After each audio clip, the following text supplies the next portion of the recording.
We've got a special treat this week on the show. The lenses of our BronxNet cameras return to the racing capital of the world. But this time it's not about IndyCar or the speed machines in the 500. Instead, it's about life on two wheels, motorcycles on the Indianapolis Motor Speedway, an oval track that has become synonymous with the legends of speed. Last weekend, it was MotoAmerica's turn to conquer the Brickyard. And as our BronxNet cameras quickly found out, North America's premier road racing series deserves an insider look.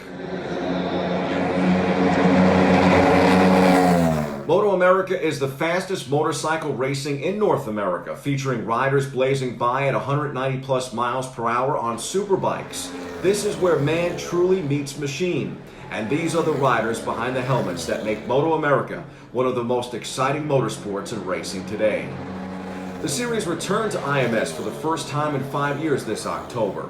The weekend was jam-packed with practice and qualifying for pole position on Friday, before a full slate of races Saturday and Sunday, 6 classes of road racing. The round of 8 likely would crown champions in Indy before the series finale at Laguna Seca in California from October 23rd through the 25th. Bobby Fong won race 1 of Superbikes at the Brickyard on Saturday, his second victory of the season. He held off Jake Gagne and Lorenzo Zanetti, who finished second and third respectively. We caught up with Fong to ask him about the storied speedway. I personally like the track, and it's real famous. It has a lot of history behind it, and hopefully we come back next year, minus COVID, and it would be nice to have some fans. It looks pretty bare in the fans, but we miss people in the pits and signing autographs and stuff. So we definitely want it back to normal. And I enjoyed racing here in 2015, and looking forward to hopefully coming back next year. Fong also spoke about upsetting star Cameron Beaubier during a dramatic race that was halted twice by red flags for accidents, with subsequent restarts putting extra miles on tires and riders. I saw him go down. I'm like, oh man, here we go. Now I got a long race because I knew Jake and I knew Zanetti, and Tony was going to be behind me. So I was just trying to hit my marks and try not to do anything stupid. And it's it got so slick out there. It's like one little extra juice with the throttle, and then you'll get shot to the moon. But I just try to stay steady and run my own race.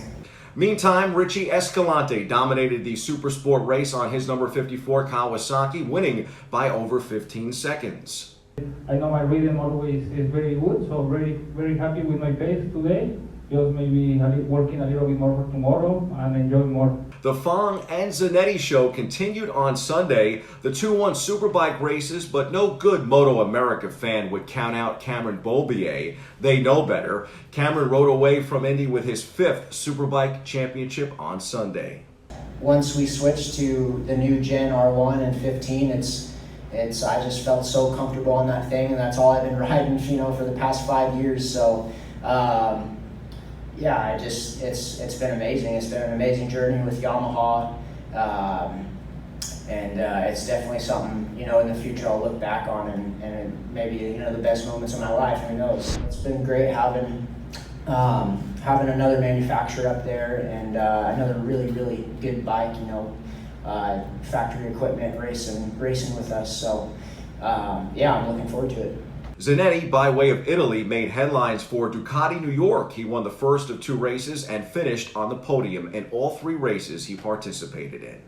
For me, to arrive here without expectations, so did a 3 podium and a victory is unbelievable. But anyway, about today, I'm not really happy because after this morning, I want to try to did another win. So when I'm starting, I feel bad feeling on the back tire. I try to understand why in a few laps, just kick up, but it doesn't work. So I try to push a bit more on the front tire, but I'm front looking at the first corner, so I did the corner and fortunately not crash. As for Fong, the Stockton, California star dominated the second race on his number 50 Suzuki.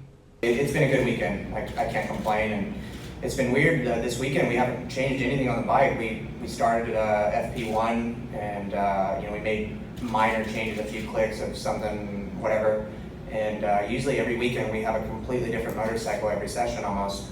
and this was the first weekend where I said, just don't touch it, I'll figure it out. And we made a little bit of TC stuff and torque maps, but other than that, this is like the most consistent motorcycle I've rode this year, so it definitely paid off, and I definitely had a good feeling out there. There was definitely plenty of New York vibe in the series, with up-and-comer Corey Alexander of Hudson Valley Motorcycles competing hard, and then of course Zanetti putting Ducati New York on the podium repeatedly.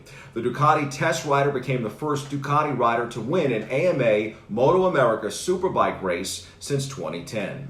The stars of the support classes were definitely Escalante and Rocco Landers. Escalante swept both Supersport races on the weekend to be crowned champion. His 13th victory of the season sealed it. Escalante paid tribute to his native Mexico in the post-race celebration, something I asked the rider about. It reminded me of Nicky Hayden flying the American flag when he became champion. Escalante was most proud of flying his country's colors upon victory.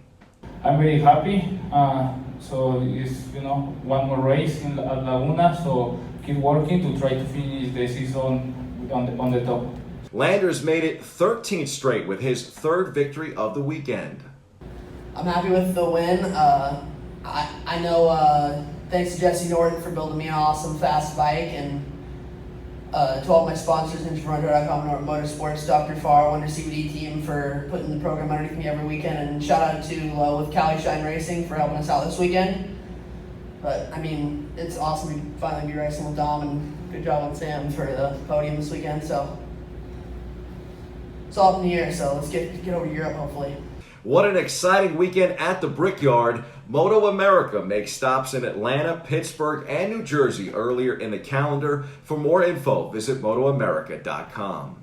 Our weekend of motorcycles inspired us to go a step further. You could say we rode that extra mile, like 500 plus extra miles, to Topeka, Kansas, where the freedom of two wheels is on full display thanks to the American icon that is Harley Davidson and the world's greatest daredevil, Evel Knievel. We hit the C-list for another insider look.